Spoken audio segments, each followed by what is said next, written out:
Fabrizio Federico is the most dangerous filmmaker in the UK right now. Do you want your mum to know? He works without script. He edits on acid. He scours the streets looking for characters to be in his films. My mate is just robbing a boat up the road if you want to come for a ride in it. He shuns narrative.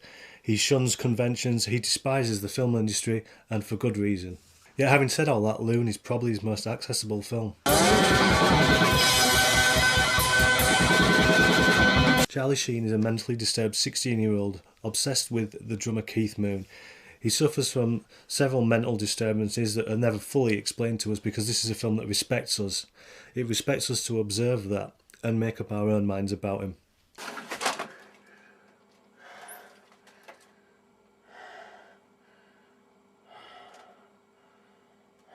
He lives with his Jesus-obsessed mother and her twin sister, who seem to just hang around the house talking about Jesus all the time.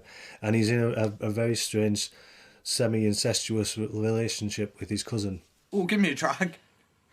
Oh, George, you want some of our cigarette? Give me a drag. What are you doing? So there's been a trend in recent times with how we deal with mental illness in film, which I don't think is productive at all, because you see it everywhere. If you put into Google any sort of mental illness, you will just get pages and pages of films raising awareness for that. And that is how they title their films as well. It's not a film about a person, it's a film about a symptom. And I don't think that is a healthy way for us to engage with mental illness or art. The stories should be coming from a personal perspective. They should be coming from characters, not symptoms. Like the films of Ken Loach that I'm always moaning about, those are films about issues, they're not films about people. When that takes the front stage, then you can't actually get to what is the thing that makes these problems happen. What is it that allows them to flourish? You can't just talk about the symptoms, you have to look at it like that. And that's what this film allows you to do. That it doesn't tell you to think this way, it doesn't tell you to think that way. It doesn't have an agenda in that sort of way. It's someone who found a story and they wanted to tell it.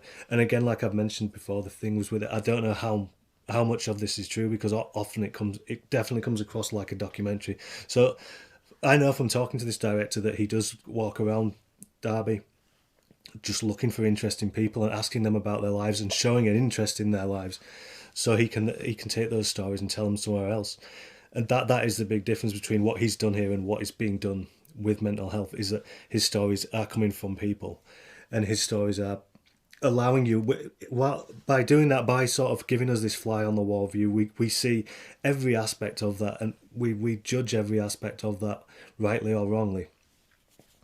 That is what a good film should do. That is what good art should do. It should make you engage with it rather than telling you this is what this is doing. Because when you do that, all you get is people who want to watch that because they already agree. They've already made their agreement. If you're going to make a film about refugees, the only people that are going to go watch it are people who say, I don't think the government's doing enough for refugees. They'll do that. But if you go into a film that challenges you more, you might come out of it with something more, and you will experience more, and you'll see more. You'll see a more rounded, like possibly real character in this case, and that is what I really liked about this film. But it also kind of reminded me of This Sporting Life, and this is why I said it's his most accessible film, is because it reminds me of some of the early angry young man films. It has that element to it, the rebel without a cause thing, that this boy is he's angry, and he's sort of angry and petulant and awkward because he hasn't had a chance to find himself because of his condition, and because he hasn't had any support with it. He's just sort of stuck in this weird bubble where he wants to be a drummer even though he has no visible talent. So it's all those things that can lead to frustration, can lead to problems. It is not properly engaging with things and not discussing things in the way that we're told to. Like, you can only discuss it in that sort of way. You can't discuss the whole thing, because like a lot of people would watch this film and just say, oh, that's a negative film about mental illness, because it doesn't tell you what to think. It just shows you, and it allows you, and it respects you to do that. Because these things are complex, as is life, and they can't be sorted by splitting them into binaries, saying good, evil, sick, well. You can't reduce things down to that and then expect to get something more out of them. You have to look at everything. You have to look at the whole picture. You have to take it all in and engage with it.